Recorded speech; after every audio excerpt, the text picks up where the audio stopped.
We're going to move now on to our next speaker, Dr. Anna Grimaldi, who is currently teaching international development at King's College London. She holds a joint international relations PhD from King's and from the University of Sao Paulo, and is currently editing her thesis for publication. So more widely, her work contributes to our understandings of the construction of human rights discourses, as well as practices by actors of the global South. So Anna's going to talk to us about Brazilian exiles and academia in France and Italy from 1970. Over to you, Anna. Hi, thank you so much. And thank you, Andrew, for opening with such an important set of stories.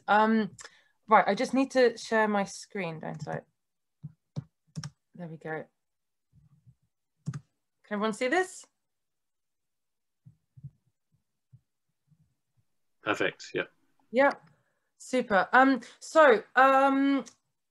This is just a fraction of my PhD, recently finished, and the book that's in progress.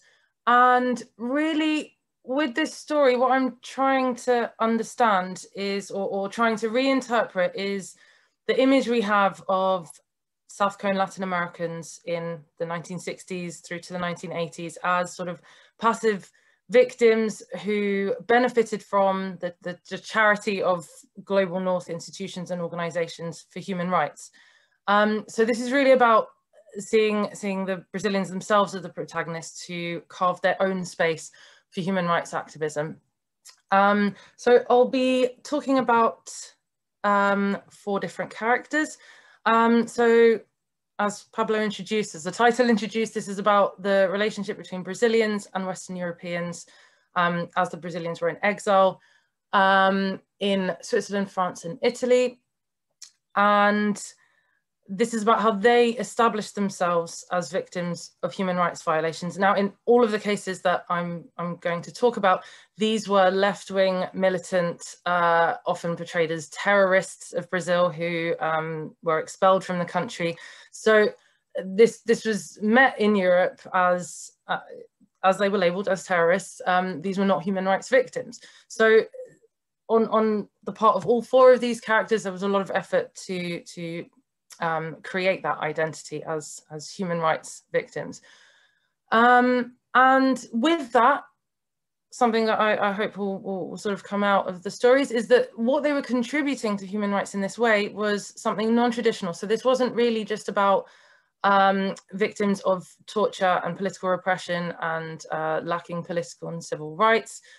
But this went beyond all of that to talk about minorities, indigenous minorities in particular, inequality as a human rights issue, the destruction of the Amazon,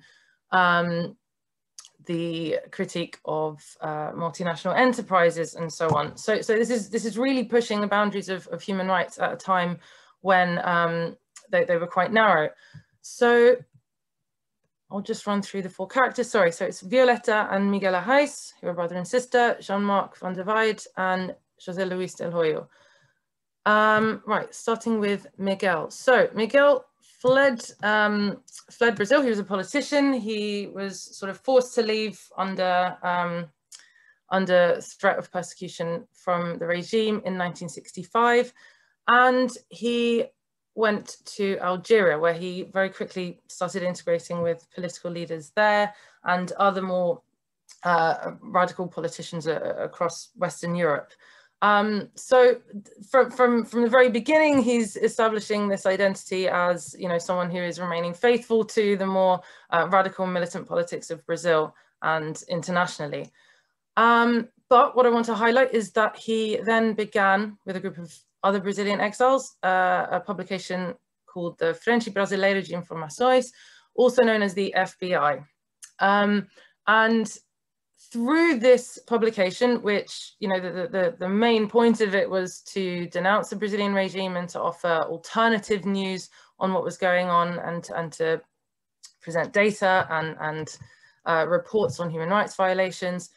Through that publication across Italy, Switzerland, France, UK, several other countries in Latin America as well, there emerged a large network of solidarity activists and human rights advocates.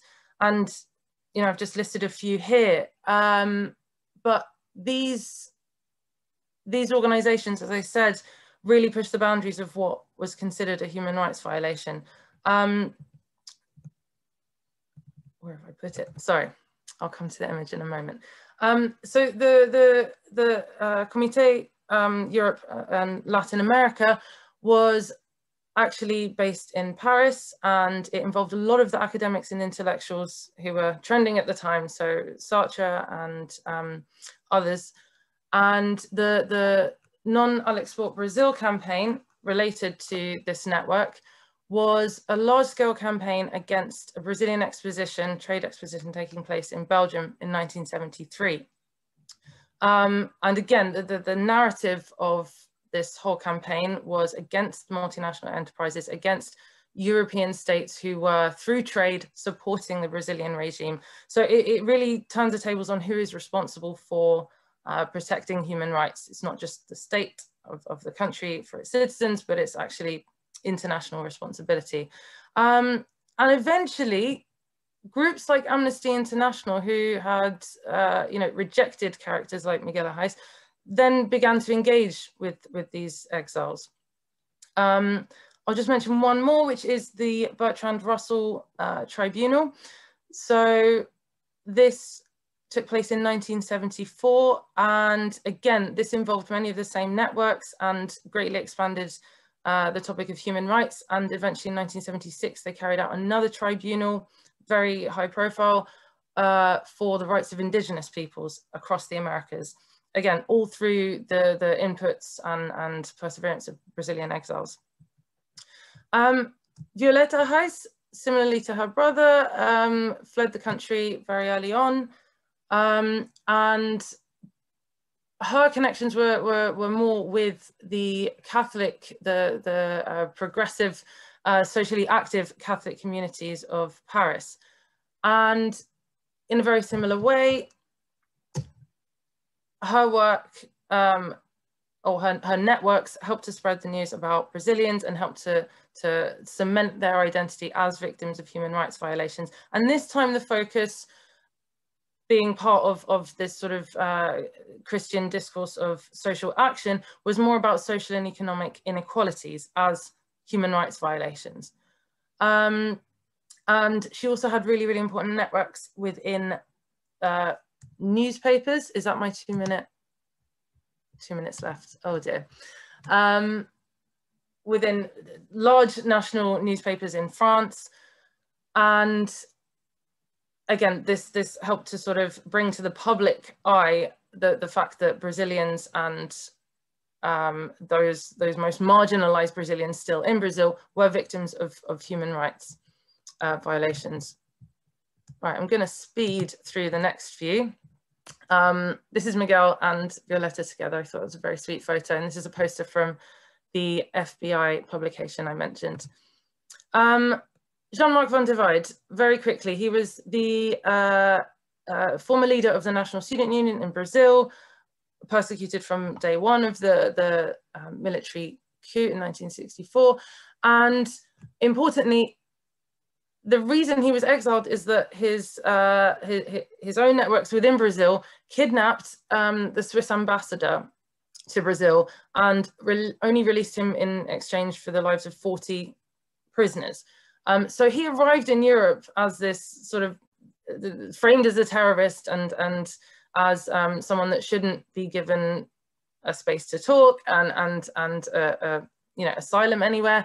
But luckily, unlike a lot of his comrades, he had half Swiss nationality, and he used this really to his favor. And I'm just going to show you, these are some of the groups he was involved in. I'm just going to show you. So this is sort of the image he arrived with in Europe that was sort of sent to all the embassies from the Brazilian regime.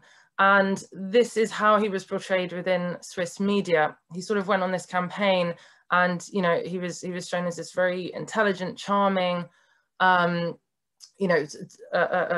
Swiss national who had been persecuted and he's only thinking about the most vulnerable within Brazil, and he loves both his countries, etc., etc. So this really helped to change the image for the rest of the Brazilian exiles. Last character, so this is José Luis del Hoyo. Again, he had dual nationality with Italy, so he moved to Italy soon after he exiled himself from Brazil, and he was again part of he was a founder of the ALN, a very militant radical group, many members of which were killed. But again, he used his networks, his nationality to keep expanding sort of activism and solidarity for Brazil and Brazilians, but also José in particular expanded the narrative of Brazilians to the rest of Latin Americans. And I'm going to leave it there because I feel like I've definitely gone over. Apologies, I'm not used to this 10-minute time limit. So just to conclude, through self-created networks of academics, intellectuals, journalists, and politicians, Brazilians carved their own space within the human rights sphere. Their contributions were expansive and moved onto discourses that included social and economic inequality, the critiques and responsibilities of multinational enterprises, and minority rights. And just to come back to where I started, I think that with the right methodologies, what we really need to do is demonstrate that members of the Global South, Latin America, and Brazil in this case, are not just recipients of human rights charity. I'll leave it there. Thank you.